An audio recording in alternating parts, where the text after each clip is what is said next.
Mas galera, tudo bem com vocês? Sejam muito bem-vindos à aula 2 do nosso segundo trimestre aqui do ano de 2021 na Escola Dominical, na classe dos jovens. Esse trimestre nós estamos estudando o cuidado de Deus com o corpo de Cristo, lições da carta do apóstolo Paulo aos Coríntios para os nossos dias. Essa tem sido uma aula muito abençoada. Na semana passada, na lição número 1, foi uma lição introdutória. Nós demos uma introdução àquilo que será abordado durante todo o trimestre. E o tema da lição número 2 é ação de graças pela Igreja de Corinto. Então é um tema muito importante, é um tema muito relevante para os nossos dias.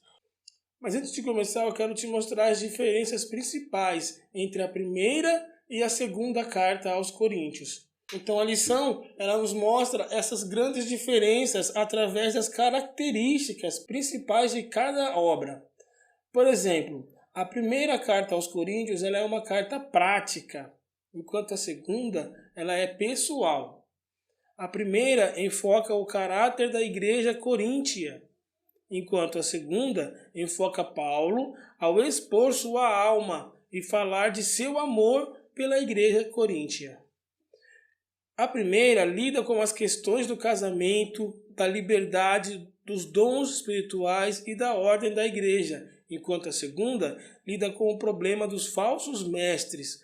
Paulo defende a sua autoridade e a verdade de sua mensagem. Na primeira carta, Paulo fornece instruções em assuntos relacionados ao bem-estar da igreja, enquanto na segunda, Paulo dá o seu testemunho, porque sabe que a aceitação de seu conselho é vital para o bem-estar da igreja. Na primeira carta, contém conselhos para ajudar a igreja a combater as influências pagãs na pecadora cidade de Corinto, enquanto na segunda, contém um testemunho para ajudar a igreja a combater a devastação causada pelos falsos mestres. Então foram duas épocas diferentes. Paulo escreveu a primeira carta aos Coríntios em um determinado momento, onde o principal objetivo era ensinar a igreja a como adquirir o caráter cristão. É por isso que nessa carta ele fala sobre os dons espirituais, ele fala sobre o fruto do Espírito, ele fala sobre o amor. Então é uma carta onde tem muitos fundamentos da doutrina cristã, enquanto na segunda carta ele principalmente combate contra os falsos ensinos e contra os falsos mestres, porque essas pessoas começaram a entrar dentro da igreja, trazendo esses falsos ensinamentos da palavra. Então Paulo principalmente começou a combater esse tipo de atitude causada por esses irmãos, por esses falsos mestres, através da segunda epístola aos Coríntios. E o texto do dia fala: sempre dou graças ao meu Deus por vós, pela graça de Deus que vos foi dada em Jesus Cristo. Isso está em 1 Coríntios, capítulo 1, versículo 4. Sempre dou graças a Deus. É interessante, irmão, já nesse comecinho, ressaltar algo muito importante, que o apóstolo Paulo, ele já sabia o que estava acontecendo, tanto na cidade de Corinto, quanto na igreja. O que estava acontecendo com os irmãos, os coríntios, como que eles estavam agindo. Mesmo assim, quando ele vai escrever a carta, ele já começa essa carta dizendo: sempre dou graças ao meu Deus por vós, pela graça de Deus que vos foi dada em Cristo Jesus. Quer dizer, a gente sabe que essa carta ela veio exortar aquele povo, veio corrigir, ensinar aquele povo que estava agindo de forma incoerente com aquilo que Jesus havia ensinado e aquilo que Paulo estava ensinando.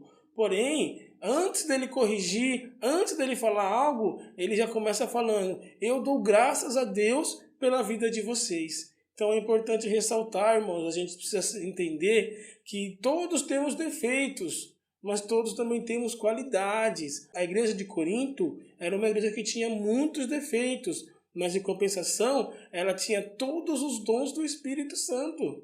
O agir de Deus ali era muito grande, o Espírito Santo se manifestava com profecias, revelações, dons de cura, maravilhas. Tudo acontecia naquela igreja, naquele lugar.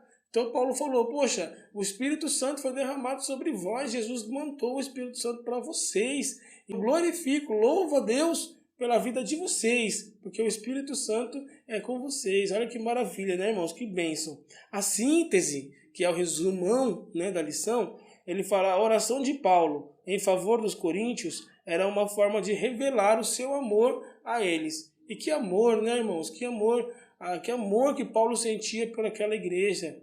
O amor dele era tão grande que ele precisava fazer com que o povo de Coríntios entendesse o caminho certo. E é sobre isso que nós vamos tratar nessa lição. Amém?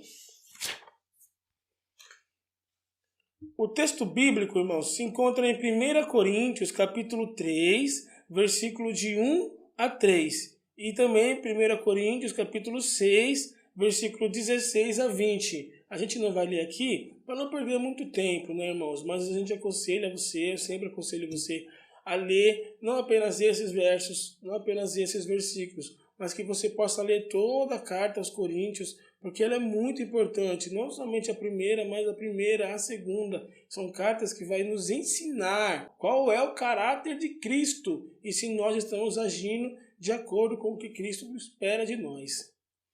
A introdução, ela diz: ao iniciar a carta, Paulo faz as saudações iniciais com sabedoria, de forma fraterna, agradecendo a Deus pela vida dos coríntios.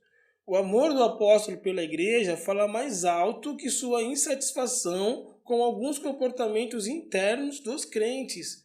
Antes de tratar os problemas, o apóstolo registra uma das características da igreja em Corinto, que era a abundância de dons espirituais. A igreja de Corinto, irmãos, ela possuía todos os dons do Espírito. Como já disse no começo da aula, era uma igreja que era abençoada. Ela tinha muitos dons espirituais, contudo, os crentes não estavam livres de enfrentar problemas. Atualmente, muitos servos de Deus são influenciados pela teologia da prosperidade e acreditam que por sermos servos de Deus e por termos o Espírito Santo não passaremos por tribulações. E isso é mentira. Basta analisarmos a vida de Paulo e vamos ver que ele passou por muitas tribulações. Ele foi preso, injustiçado, perseguido, tudo pelo amor ao Evangelho de Cristo. E por fim ele morreu decapitado. Então, essa falsa teologia da prosperidade que é pregada e dizendo que quem é servo de Deus, quem é cristão, quem é genuíno, não passa por problemas. Se estiver passando por problemas, é porque está em pecado, isso é mentira. O próprio Jesus, ele disse, no mundo tereis aflições, mas tende bom ânimo, eu venci. E nós podemos concluir esse versículo dele, dizendo, ele venceu e nós também venceremos em nome de Jesus. Amém? Então vamos lá, o primeiro tópico é saudações de Paulo à igreja. E o primeiro subtópico diz, Paulo se apresenta e justifica o seu chamado. O apóstolo inicia a carta com saudações e ações de graças em favor dos coríntios. Logo de início, ele procurou mostrar que não trabalhava sozinho, pois o irmão Sóstenes estava com ele. Sóstenes, ele era um chefe da sinagoga. Porém, ele se converteu ao evangelho, se converteu ao cristianismo através de Paulo, provavelmente, através do testemunho de Paulo, da pregação de Paulo. E a partir de então começou a acompanhar o apóstolo. E provavelmente ele estava presente quando Paulo escreveu essa carta. É interessante que Paulo ele justifica o seu chamado dizendo o seguinte, eu sou Paulo, apóstolo de Jesus, pela vontade do Pai, ou pela vontade de Deus. Por que isso? Porque as pessoas não aceitavam o seu ministério, não aceitavam o seu apostolado. Isso por quê? Porque alguns falsos mestres surgiram na igreja tentando denegrir a imagem de Paulo, inventando calúnias a seu respeito, uma verdadeira perseguição. Porque antes ele perseguia os cristãos, porque ele era fariseu e achava que estava fazendo a vontade de Deus. Nós aprendemos na lição passada. Mas como agora ele teve um encontro genuíno com Cristo, com o Senhor Jesus, então a partir daquele momento ele já não é mais perseguidor dos cristãos, pelo contrário, ele é um propagador do evangelho. Isso causou uma confusão terrível, porque muitas pessoas perseguiam ele, primeiro pelo fato dele ser um perseguidor de cristãos no passado, e também pelo fato dele ser agora um cristão que pregava o evangelho. Então os dois lados muitas vezes o perseguiam. Mas Paulo enfatizou que seu ministério era da vontade de Deus. Assim podemos concluir que a convicção do chamado fundamenta o exercício do ministério cristão. Ou seja, mesmo apoiando, muitas vezes sendo preso, mesmo passando fome, necessidade, como ele disse aos filipenses, ele disse, sei passar fome, sei passar necessidade, também sei ter abundância. Tudo isso, irmãos, ele sabia, ele fazia com convicção de que ele estava fazendo a vontade de Deus. Ele tinha certeza que o seu chamado, o seu ministério era da vontade de Deus. Ele foi chamado para aquilo. Então, irmãos, temos que também ter a nossa certeza que se Deus nos chamou para algo, pode vir a prova que for, pode vir a luta que vier. Se Deus é por nós, quem será contra nós? Amém? Segundo subtópico, reconhecimento do chamado dos leitores. Paulo tinha uma característica própria para lidar com as igrejas, em especial as que ele fundou, pois conhecia bem de perto os membros e o estilo de vida desses grupos de crentes. Ele sempre atuava de forma pedagógica, carinhosa e pastoral. O apóstolo começa a escrever enfatizando o lado positivo da igreja e reconhece as qualidades de seus destinatários, mas não economiza nas repreensões. Isso é um verdadeiro símbolo, irmãos, de como deve ser o pastor. O pastor, ele jamais deve esquecer os valores. A igreja de Cristo, irmãos, é composta por várias pessoas que foram criadas de forma diferente, tem muitas cabeças diferentes naquele lugar. Então precisamos entender que as pessoas têm alguns defeitos, mas também têm muitas qualidades. Então Paulo ele enfatiza as qualidades da igreja. Ele mostra para a igreja, olha, vocês são bem-aventurados. Poxa, há entre vocês profetas, há entre vocês pessoas que são usadas no dom de revelações, de visões. Olha que maravilha. Então ele nunca deixa de enaltecer as qualidades da igreja, principalmente espirituais. Porém, de forma alguma, ele deixa de corrigir quando é necessário. E é assim que tem que ser um pastor. Ele tem que corrigir a igreja, ensinar o caminho certo, porém, ele tem que amar a igreja, a ponto de reconhecer cada detalhe de cada crente, de cada irmão, de cada fiel da sua congregação. Por quê? Porque cada pessoa tem a sua qualidade. Todos temos a nossa qualidade. 3. A saudação fraternal de Paulo. Paulo deseja à igreja a graça e a paz da parte de Deus e do Senhor Jesus Cristo. Graça não era uma simples palavra de saudação, mas tinha um grande significado naquela cultura, pois ela remete à livre dádiva de Deus em Cristo. O apóstolo conhecia muito bem o efeito dessa graça diante das dificuldades. Então, quando o apóstolo diz que a graça do Senhor Jesus esteja convosco, isso é uma palavra muito forte, isso é uma bênção, isso é uma forma muito boa de abençoar uma pessoa. E Paulo, quando ele abençoa aquela igreja, ele diz que a graça de Deus esteja com aquele povo. Aquele povo entende que isso é uma bênção muito grande, que isso é algo maravilhoso. Da mesma forma, quando deseja a paz, com certeza ele tem em mente o conceito do Antigo Testamento, com a expressão hebraica shalom. O termo expressa mais do que a ausência de luta. Representa uma prosperidade integral do ser humano, em especial a espiritual. Portanto, a graça e a paz seriam muito benéficas nas situações de tensão e conflito que a igreja de Corinto vivia. E hoje, em nossas vidas, a graça e a paz de Jesus Cristo não nos garante uma vida sem problemas e livre de dificuldades, mas nos garante uma paz interior, nos garante paz de espírito. Por quê? Porque sabemos e entendemos que mesmo diante das dificuldades, dos problemas, de tudo que estamos passando, nós sabemos que Cristo estará conosco todos os dias. Foi assim que ele prometeu. Ele não disse até determinado momento, até 2021, não. Todos os dias, até a consumação do século. E isso é o que nos garante a paz. Segundo tópico, Paulo dá graças a Deus pela obra de Cristo na vida dos coríntios. Primeiro subtópico diz, Paulo era grato pela conversão dos coríntios. Olha que legal. Como era costume em suas cartas, Paulo inclui na introdução as ações de graças a Deus pela obra de Cristo na vida de seus ouvintes. O hábito de orar pelas pessoas desenvolve em quem ora o sentimento de empatia, de se colocar no lugar do outro sobre quem se ora. É a famosa intercessão, né, meus irmãos? O apóstolo agradece a conversão dos coríntios em sua fé em Cristo, que foi fruto das suas pregações e testemunho de vida durante a convivência de 18 meses, onde Paulo passou com os coríntios.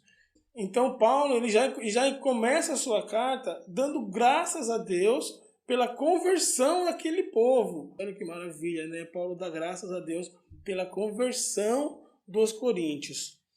O segundo subtópico vai dizer as palavras amáveis de Paulo. Olha que legal. A ação de graças pela vida e fé dos destinatários prepara o caminho para o que estava por vir. Paulo prepara o coração dos ouvintes para escrever a respeito de suas preocupações, que vieram depois de ser informado do mau comportamento dos crentes em Corinto, como nós aprendemos na lição passada, né? Por isso, deixa claro que a nossa conduta no presente pode comprometer o nosso futuro. Assim, um dos objetivos de sua carta era dissipar os conflitos e comportamentos que não condiziam com a vida cristã. Ou seja, um dos principais propósitos dessa carta era acabar com os conflitos e comportamentos que não condiziam com a vida cristã. Ou seja, participação em rituais pagãos, participação em rituais sexuais, onde tinha orgia, mesmo sendo já transformado, mesmo sendo salvo, lavado e remido pelo sangue de Jesus. Então Paulo, um dos principais motivos era alertá-los e dizer, olha, essa atitude não condiz com o que você diz, não condiz com quem você é a partir de agora. Bem, meus irmãos, o terceiro subtópico diz a expectativa de Paulo estava alicerçado na fidelidade de Deus. O apóstolo Paulo deixa claro que o Deus que o presenteou com a salvação em Jesus Cristo era fiel para guardá-los de modo irrepreensível até a segunda vinda de Jesus. Na igreja em Corinto, existiam muitas práticas que não agradavam a Deus, mas Paulo nunca desistiu da igreja e de seus membros. Por mais falhas que o ser humano tenha, Deus sempre está disposto a perdoá-lo à medida que se arrependa dos pecados e os abandone. Então não existe essa de pecado sem perdão. Sim, Jesus disse que existe um pecado sem perdão, que é a blasfêmia contra o Espírito Santo. Qualquer outro pecado, qualquer outra blasfêmia, segundo o próprio Jesus, até mesmo contra ele, o Filho do Homem, terá perdão. Então, a Bíblia fala que se nós pecarmos, mas se nós nos arrependermos desse nosso pecado e nos humilharmos diante de Deus e clamarmos pelo seu perdão, a Bíblia fala que ele é fiel e justo para nos perdoar os pecados. Então, assim como o povo de Corinto também pecava e falhava, Paulo não desistiu daquele povo, continuou orando por eles e ensinando eles. Da mesma forma é Deus, ele não desiste de nós, mesmo com nossos pecados e falhas, Deus ele não desiste de nós. Amém, amados? Maravilha, né? Graças a Deus, que Deus maravilhoso que nós temos, hein? O terceiro tópico diz, uma igreja marcada pelos dons. Vamos ver o que diz aqui na revista. Em meio à saudação aos coríntios, Paulo lembra que nenhum dom faltava à igreja. Mais adiante, o apóstolo ensina a respeito dos dons espirituais. Ele mostra que as promessas de Deus por meio da pregação do Evangelho estavam sendo cumpridas ali. A igreja em Coríntio estava cheia dos dons, ou seja, presentes de Deus. A igreja de Coríntios ela tinha muitos dons espirituais, mas ainda assim era uma igreja carnal, porque ela não sabia usar corretamente aquilo que Deus havia dado a ela. Por exemplo, eles usavam sem ordem, sem decência. Por exemplo, enquanto um começava a profetizar, o outro levantava do outro lado para profetizar também. Enquanto isso, os outros já vinham com uma revelação. Enfim, era uma bagunça. Eles não sabiam como usar. E mesmo tendo todos os dons espirituais dentro da sua igreja, ainda assim a igreja de Corinto cometia pecados terríveis aos olhos de Deus. Aí você me pergunta, mas como pode uma igreja com tantos dons espirituais, uma igreja assim que visivelmente era tão abençoada, tão santa diante de Deus, como pode uma igreja dessa cometer tantos pecados? Eu explico para você. Nunca pense que manifestação de poder seja também comprovação de caráter cristão negativo. O que mostra se você tem ou não o caráter cristão é o fruto do Espírito e não os dons espirituais. Porque os dons espirituais são dados a Deus como um presente à humanidade.